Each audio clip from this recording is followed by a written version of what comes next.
Hi guys, and thank you for joining us today. It's me, Beth, your social media extraordinaire with you today.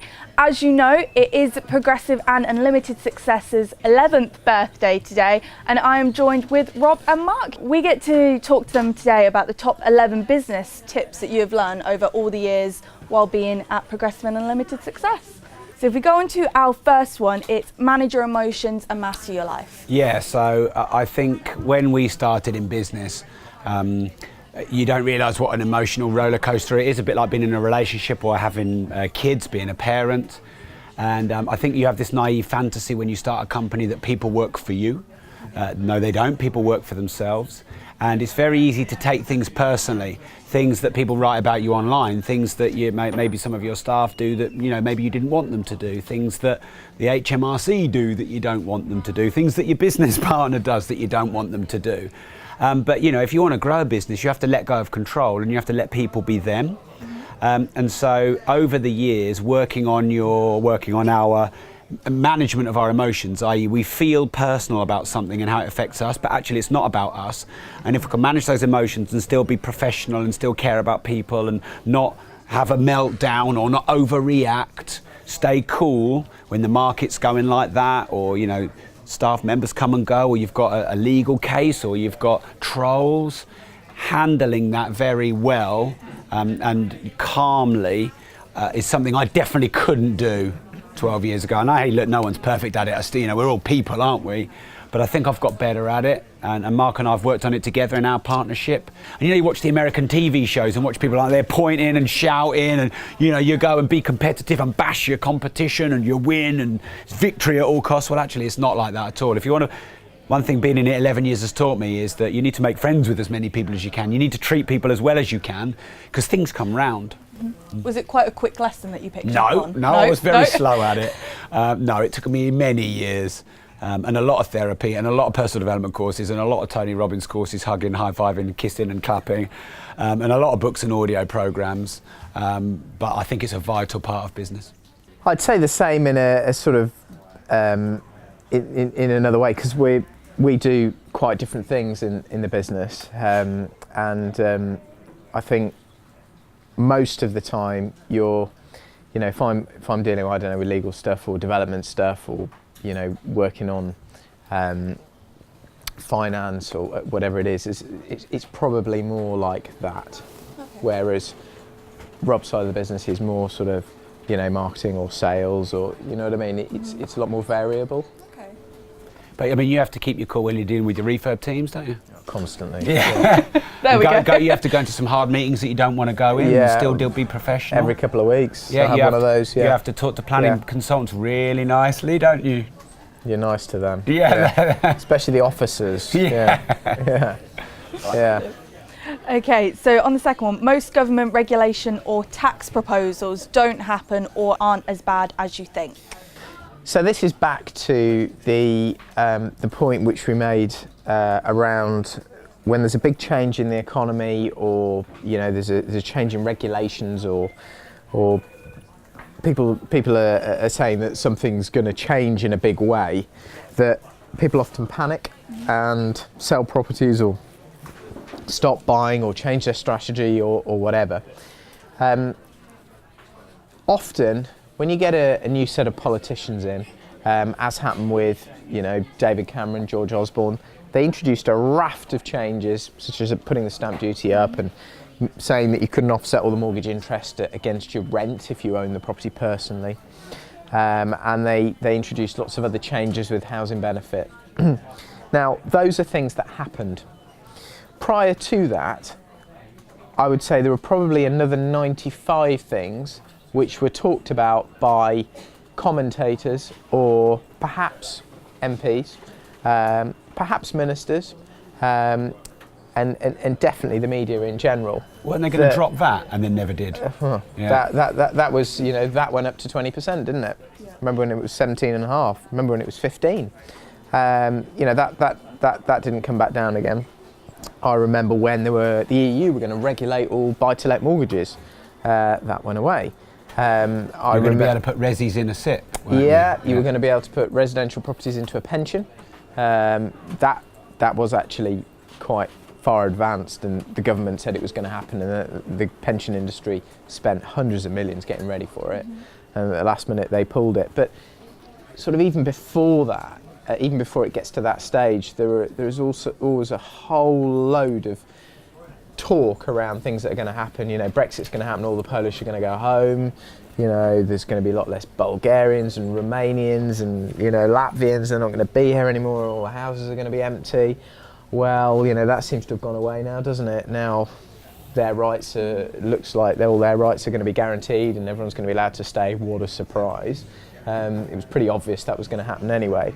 There are so many of those stories and ideas that have come about over the years that until it looks pretty serious, maybe there's a government consultation or there's a minister or the Prime Minister saying this is what we're going to do, I don't really take it very seriously anymore, because you would spend your life getting ready for 95% of things that don't change, don't happen, recession that doesn't come, interest rates that don't come up, because of course interest rates have been going up for since they came down, almost every year, and every time they make a prediction about them, when they're going to go up, they're usually wrong. I'm not saying they're not going to go up, because they will, but people have no idea when and by how much. You can't predict this stuff. No. So don't take too much notice of the stuff which is a maybe.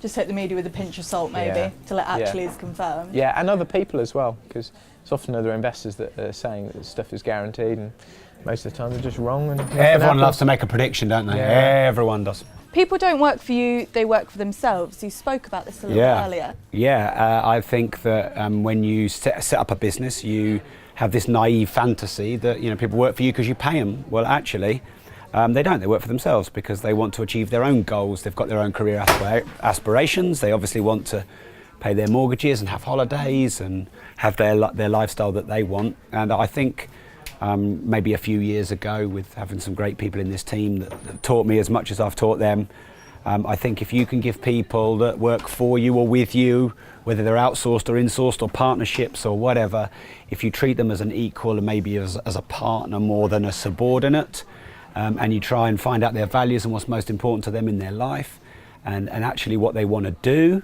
Obviously, you know, you were in a previous role with us, weren't you, Beth? And, you know, you wanted to move into a different role, and we were all excited about that, and we made that happen, which was a really great thing.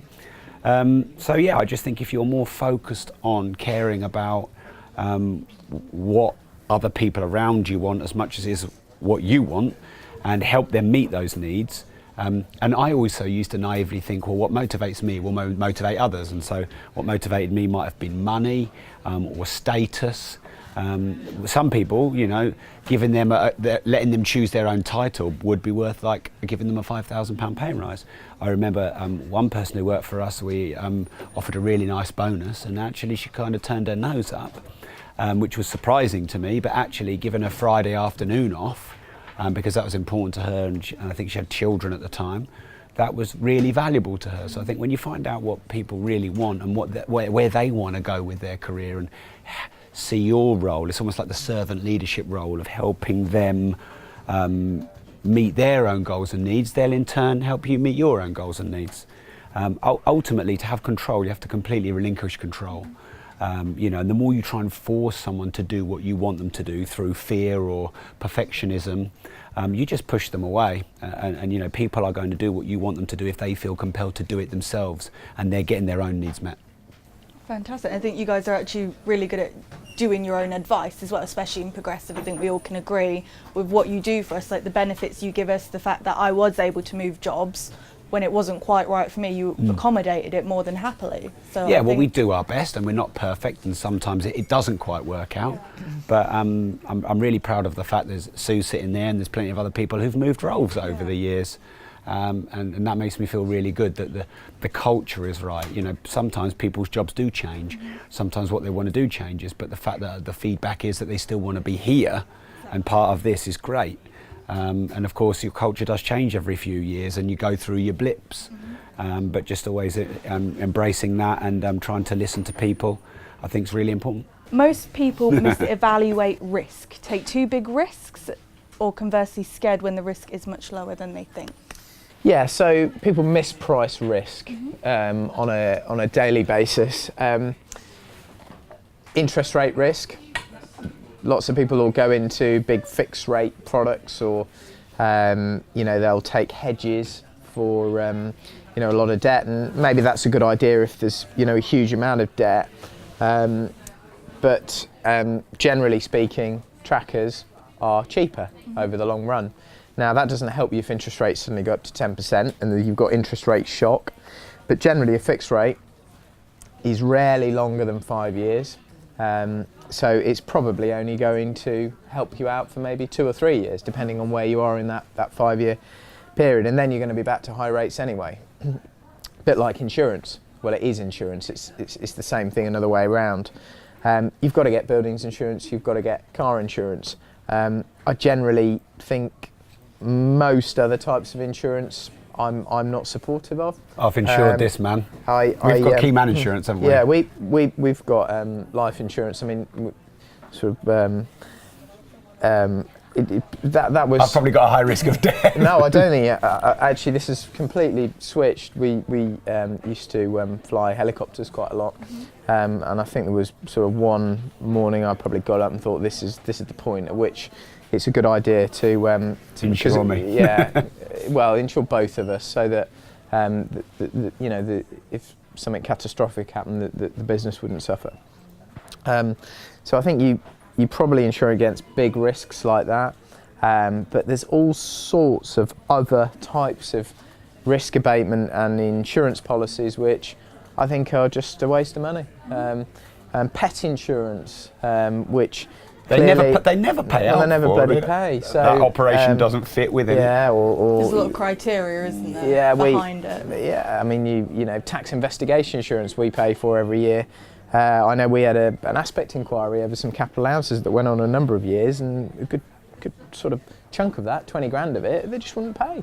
You know, there's all sorts of other types of insurance that you can get for tenants. There's all sorts of other sorts of insurance that you could get for travel and whatever else. Reference the tenants properly, get good ones, manage them properly. That is way better than getting insurance for when they go wrong. Get an animal which is genetically less likely to get a DNA engineered animal. Genetically less likely to get ill. Treat it well. Exercise it and make sure it doesn't eat a load of chocolate, which is poisonous to dogs and things like that. These sort of, but I know you find this funny, but they're just sort of examples of that animal has bad genes. I guess a lot of insurance products like that, they play on people's fears, though, don't they? And that people go into PC World. I see this all the time. And my mum will do it, and they'll go into PC World and they'll go and buy a toaster. Okay, all right, maybe they don't sell those there, but I went in a couple of days ago and I went to buy one of these tablets. Okay, yeah. So Gemma wants to look at all the cameras by her bedside just in case she hears a noise. She wants to see them all there. So I've had enough of spending 400 quid on an Apple iPad. So they've got a Samsung tablet there for 130 quid, which I think's pretty good. Don't need the latest thing anymore. And the next thing that happens is someone scoots out and says, "Oh, do you want to take the accidental sort of the accidental wind damage insurance warranty? How much is that? Oh, it'll only cost you 60 quid." So it's not like, right, so that's 50% of the cost of the product. So I take 2 of those policies out and I've just bought a new one. Yeah. That's if the policy pays out. And there are so many examples of that where people buy on fear. They think to themselves, well, I'm buying this computer or this iPad or whatever, and I need to insure against it going wrong. Or, a good one is the washing machines. Washing machines go wrong all the time. As soon as you buy one, though, they try and put you on this plan where it's, 100 quid a year. Well, why not buy a £250 washing machine, put the £100 a year into another bank account, and then buy a new bloody washing machine in 3 years' time? It's going to be cheaper, isn't it? Yeah. And I think these basic calculations, if people perform these basic calculations and then self-insured by, if they need to manage their cash flow, i.e. they haven't got the money to pay for these unexpected problems, if they just created their own insurance pot, they'd save a lot of money. Self-insure, not take the insurance out, and maybe just pay that money into another bank account, and then if you got ill or sick or whatever, use that money then to cash flow your liabilities for the period, until you get better. So marketing is the single most important business function first, then have a meaningful product or service that helps people. Yeah, so I think a lot of people are well trained in their field. And I know consultants, trainers, coaches, experts in different fields who spent £30,000-40,000 getting trained, gone through school, university, or a more sort of private sector way of getting their training. Let's use an example of a life coach, and then what's their biggest problem 4 years later? They haven't got any clients. And you cannot coach people if you don't have clients. The most important thing when you're a coach is having clients. And I think a lot of businesses, not all, because others probably too focused on marketing and don't have a good product, but a lot of businesses don't focus enough on getting people through the door. So if you imagine a shop, some people think, well, it's important to sell. Well, the selling only happens in the shop from the owner or the cashier of the shop. And of course, the stock's in the shop. But marketing is getting people in the shop. So, most problems in business, okay, there could be a hole in the business, the finances might not be managed very well, but basically most problems in business would be solved if you doubled your turnover. If you got better at marketing, generating business. And, so many people are spending years and years and years trying to perfect their product, when in fact they could put a raw version 1 product out, do a launch, reduce the price in line so that you're saying, look, there's fair exchange here because this version 2 will be better, therefore I'm offering it a bit cheaper. Go and sell some of your product like we've done on the Progressive Pass. So we've launched that and it's great. It's 15 times better than our old one. But we know there'll be bugs. We know there'll be a few things we've got to sort out. There's more content we want to put in. But instead of waiting another 6 months, we did a launch. We had 1,300, I think, beta test users. So they're in there, they're now using it, telling us, okay, well, there's nothing on flipping, or maybe the search function doesn't work quite as well. I love it, but there's a few tweaks. We tweak that, then we bring it back out to the market, and then we can increase the price. So, you've got to sell some stuff quickly, which is marketing, and then constantly iterate your products and make them better and better and better. Birds of a feather flock together. Good networks will well-connected people and schemers and scammers. When I'm looking at a new industry or a new strategy or something that I want to do, I'll generally look at the people who are doing it and sort of who's in that space. If it's a new, say, a commercial conversion strategy, or maybe I'm looking to work out how to increase the yield on our properties and want to sort of modify our strategy in that way, or maybe we're looking to go into Bitcoin or whatever it is, I'll generally work out who's doing it and work out, I usually know them, and if I think they're good and they know what they're doing, often that will be more of an encouragement to go into something. I remember at the end of the last recession, when a lot of the new build companies, when they were selling all the off-plan properties, when they went bust. Lots of those people went into selling carbon credits or land banking, or maybe they were doing forestry. I saw 3 or 4 characters that I'd remember as, let's be honest, as being shysters in the previous market. Don't hold back, Mark. No. And they all fired off in this direction. I knew I didn't need to look very deeply to work out that these were likely to be scams and weren't really going to generate profits for the people who were going to engage in them. They were just selling more rubbish. So I think that saves you a lot of time if you look at the individuals who are involved in a sector or a business, to work out if it's good, it's got longevity, because lots of people get involved in something just through naivety, because they're not experienced. But if there are some good people doing it and they've got experience and they've stood the test of time, that'll encourage me into it. And if there are lots of sort of less experienced people doing it, or schemers and scammers, that'll really put me off, and it'll take me a lot longer to get involved in something. Money does make you happy, Rob. Yeah. Learning how to make, manage, master and measure money Yeah. is vital, and do good with it. Yeah, I think that there's nothing wrong with having a focus on money. You know, we're in one floor of our offices here, and our accounts department is over there, and there's there's about 10 people in that department. And if we didn't have a focus on managing money and controlling costs, then it would all go into a hole. So, you know, like some people say, oh, you've just got to do what you love and love what you do. Well, yeah, you've got to enjoy it, but you've also got to be focused on the money. You need to generate enough turnover, and you need to take all your costs off and have a 20% net margin left. So having a money focus is important.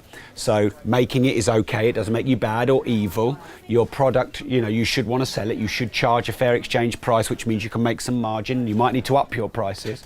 It's good to target driving revenue up. And then, of course, managing it well, which is when you get it, not squandering it, not giving it away frivolously, not overspending. Also, not being too tight and hoardy with it.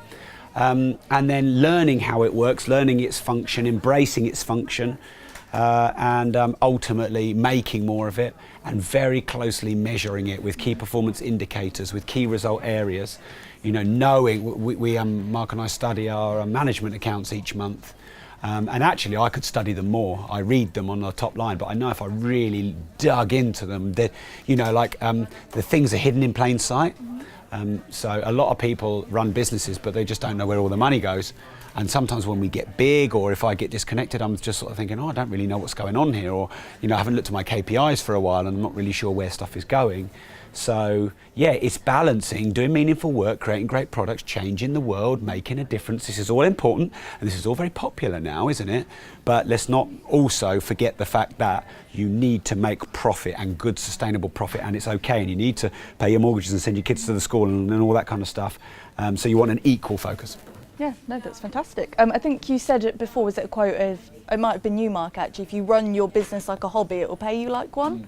So it's good to have the focus on your business. Yeah, you have to run your business like a business. That's what it is. And sometimes you have to make clinical financial decisions. Yeah. And if you balance that with a nice culture where you care about people as well, that's probably a good balance. No, definitely. Okay, people buy what they want, not what they need. Beware of shiny things that only give a short-term hit. You see this all the time. Yeah. And I'm not saying I'm immune to this, but you know, Apple's a good example, isn't it? They make made a good product, and for me, one of the biggest benefits was how intuitive, easy to use, and the products are, and also the fact that they didn't go wrong, because I value my time, and I don't want to spend my life fixing a computer or a device and trying to learn how it works. So I just sort of want to use it and spend my time elsewhere. But I think one of the biggest draws for Apple, or in terms of the consumers that would purchase its products, were the look and the feel of its products.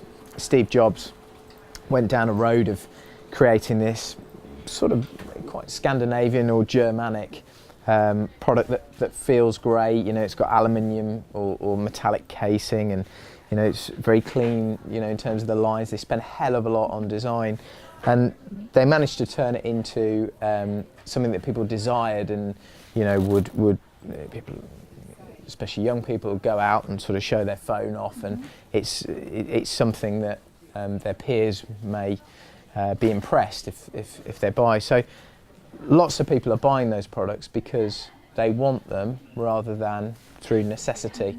And I think that's a very, very good example. You go and buy a Chinese Huawei, or you know, maybe even a Samsung phone, less so Samsung, but they're a lot cheaper. They do in some ways more. Android is probably more advanced, but people buy what they want, not what they need. Give a successful person £1,000, they could turn it into $1 million. Give a poor person £1,000, they'll turn it into an iPhone. And you know, it's amazing how they've got us to spend 500 quid and then 1,000 quid on a phone. When, do you remember like 20 years ago? 1,200 quid. Yeah. Now. I refused this Yeah, year. you That did. was it. I'm done. Do you remember like 20 years ago, you'd get a really nice phone free on a contract for a year, wouldn't you? Yeah. You actually get the phone free, and now people, I think also when you're selling and when you're on the other side of it as a business, you do need to show people what they want, not just what they need. You know, sometimes sales is about creating, like this is what Steve Jobs was one of the best in the world at it, wasn't he? He was like, hey, you don't need this iPhone. I mean, the iWatch, no one needs that. It doesn't do anything different to the phone, except you've got it on your wrist and it's smaller. But he managed to convince people that they need it by highlighting their desires. And so I think if you're looking to grow your business, you want to tune into and sell to people what it is that they want as well as what it is that they need. Serve, solve, care, improve and involve. Yeah, so I think that the model for starting and scaling your business is to first off find a problem that exists in the world, a common problem ideally, because then you've got more customers. Then to create a meaningful solution to that problem that's fast, easy, convenient, for the end users, and that can be anything from a vaccine to a better milk bottle top. You know, when the birds used to peck at the milk bottle top, and because Tetra Pak have become the Rousing family, one of the richest families in the world, and that's all from packaging. So you can do the Post-it notes, a very great solution to a very common problem. It's only a small problem, but you know, so like. First off, we must care to find the problem, then we must solve the problem, then we must serve our clients in solving that problem, and care about them enough to get their feedback and to listen to them and work with them to make that problem better and better and better, and then just keep evolving through the different marketplaces as they change, as technology changes, as human behaviour changes, as our problems change, and ultimately I think that's a good model for sustained business success. A no is only a no today. I think whenever you're selling or you're looking to buy buildings, you know, this is very pertinent for myself. You get the answer no to a price that you want to pay, or a building, you know, that somebody may not want to sell, many more times than you would get a yes. So, you know, if I'm trying to buy something, the building we last bought, I think I was sort of trying to get the agent to do a deal on that for about 14-15 months before we actually bought it, and I just kept emailing and ringing and texting, saying when, and they kept saying no, they want to let that bit, they don't want to sell it. I kept saying no, I want to buy it, and then eventually the vendor suddenly changed their mind and said, right, we want to sell it, but we want to sell the whole lot, and of course, because I'd kept peckering away and because I'd kept on trying to get hold of that building, a no had turned into a yes. So many times when you're speaking to prospects, you know, and they're looking at your services or your products, their initial response is no, I don't want that, or I can't afford that. But something will change in their life where they do need it, and if you're persistent and you stay around, then you're going to be ready and there in the right place when they say yes.